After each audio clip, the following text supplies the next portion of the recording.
दोस्तों, क्या आप जानते हैं कि जापान में रेस्टोरेंट में मेन्यू कार्ड की जगह खानों को डिस्प्ले पर क्यों लगाया जाता है? और क्या आप जानते हैं कि जापान में नंबर 4 को अच्छा क्यों नहीं समझा जाता? और दोस्तों, क्या आप जानते हैं कि जापान में ट्रैफिक सिग्नल्स में ग्रीन लाइट को ब्लू लाइट में कन्वर्ट क्यों किया गया? वीडियो को लास्ट तक देखिएगा, क्योंकि आज की वीडियो में मैं आपको जापान के बारे में 10 ऐसी चीजें बताने वाला हूँ जो सिर्फ जापान में ही पाई जाती हैं। तो चलिए शुरू करते हैं उल्टी गिनती। नंबर 10। जब भी आप किसी रेस्टोरेंट में खाना खाने जाते हैं तो वहाँ आपको मेन्यू कार्ड दिया जाता है जिसपे सारी डिशेस के नाम और उनकी प्राइस मेंशन होती है। लेकिन जापान इस मामले में भी दुनिया से अलग है। जापान में मेन्यू कार्ड देने की जगह खानों को डिस्प्ले पर लगाया जाता है, जो कि रियल नहीं होते लेकिन बहुत ज्यादा अट्रैक्टिव होते हैं। लोग डिस्प्ले में लगे हुए खानों को देखकर ऑर्डर देते हैं और उसी तरह का खाना फिर उन्हें सर्व किया जाता है। नंबर 9। ये तो हम सब जानते हैं कि जापान की पॉपुलेशन ज्यादा है जो कि जापान में सही से एडजस्ट नहीं हो पाती। इसी वजह से जापान के लोग तंग जगहों में रहने के आदी हैं। टेक्नोलॉजी को इस्तेमाल करके जापान में रहने वाले लोग चीजों को कम स्पेस में एडजस्ट कर लेते हैं। लेकिन आप ये जानकर हैरान हो जाएंगे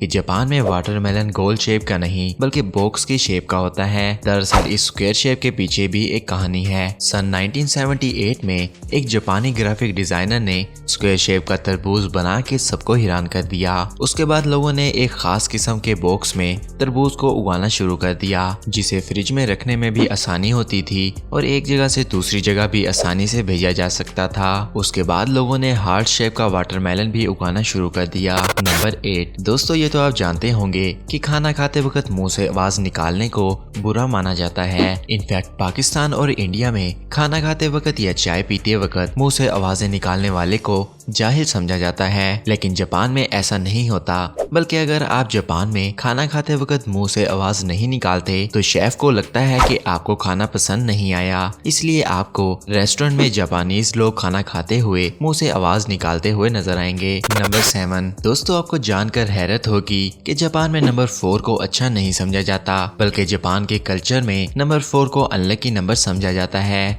इसी वजह से जापान में जिस भी चीज में 4 आ रहा हो उसे अवॉइड किया जाता है या चेंज करके और नंबर रख दिया जाता है। यहाँ तक कि जापान में एलिवेटर्स पे 4th फ्लोर का बटन ही नहीं होता, 3rd फ्लोर से सीधा 5th फ्लोर का बटन होता है। और जापान में आप 4 गेस्ट को भी एक साथ नहीं बुला सकते और रेस्टोरेंट में भी या तो 3 टेबल्स लगे होते हैं या फिर 5, यानी नंबर 4 को जापान में फुल अवॉइड किया जाता है। नंबर 6। आप दुनिया में किसी भी कंट्री में चले जाएं, आपको वहाँ ट्रैफिक लाइट के सिर्फ 3 ही कलर्स देखने को मिलेंगे, यानी रेड, येलो और ग्रीन। लेकिन जापान में ग्रीन की जगह ब्लू कलर देखने को मिलता है। इसके पीछे का राज ये है कि जापान में ब्लू और ग्रीन दोनों कलर्स को ब्लू ही समझा और बोला जाता है। पहले जापान में भी ट्रैफिक लाइट्स में ग्रीन कलर को यूज किया जाता था, लेकिन जापानी लोग उसे ब्लू कहते थे। इसी कंफ्यूजन को दूर करने के लिए सन 1973 में ग्रीन की जगह ब्लू कलर को यूज करने का हुक्म दिया गया। ये कलर ब्लू और ग्रीन के दरमियान का कलर है, इसी वजह से जापान में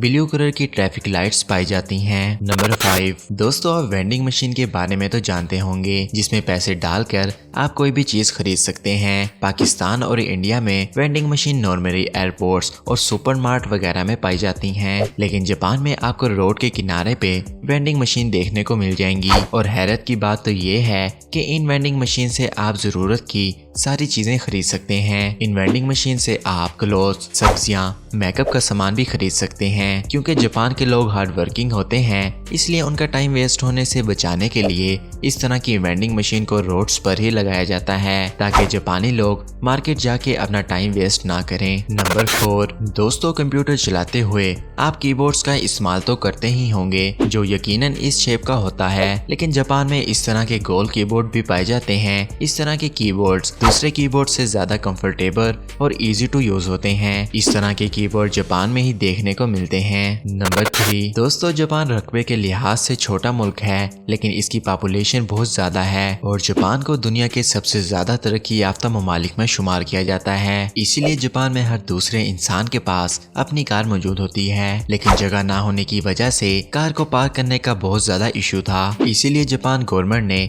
इस तरह के यूनिक पार्किंग स्टैंड्स बना डाले, जिनमें कम स्पेस में आप बहुत ज्यादा कार्स पार्क कर सकते हैं और इस तरह एक के ऊपर एक कार कंप्यूटर की मदद से पार्क की जाती है। मशीन खुद ही कार्स को पार्क करती है और फिर वापस अपनी जगह पे सही सलामत उतार देती है। नंबर 2, दोस्तों आपने कोका कोला तो जरूर पी होगी जो नॉर्मली ब्लैक कलर की होती है, लेकिन आप जानकर हैरान हो जाएंगे कि जापान में कोका कोला व्हाइट कलर की भी होती है। इस कोका कोला को कोका कोला क्लियर कहा जाता है। जापान में ये ड्रिंक गर्मियों में बहुत ज्यादा यूज की जाती है, जो बिल्कुल पानी की बोतल की तरह लगती है, लेकिन असल में ये पानी की बोतल नहीं होती। नंबर 1, दोस्तों हर मुल्क में हजारों लोग ट्रेन से सफर करते हैं और ट्रेन बाज औकात लेट भी हो जाती हैं और जो वर्कर्स ट्रेन से अपने ऑफिस जा रहे होते हैं वो भी ऑफिस से लेट हो जाते हैं। इस सिचुएशन को सोल्व करने के लिए जापान में अगर कोई ट्रेन लेट हो जाती है तो रेलवे डिपार्टमेंट आपको एक लेटर देता है। इस लेटर को आप अपने ऑफिस में दिखा दें तो ऑफिस मैनेजमेंट आपको कुछ नहीं कहेगी और आपके लेट आने पर कोई सवाल भी नहीं किया जाएगा। दोस्तों कैसी लगी आपको वीडियो कमेंट्स में जरूर बताइएगा।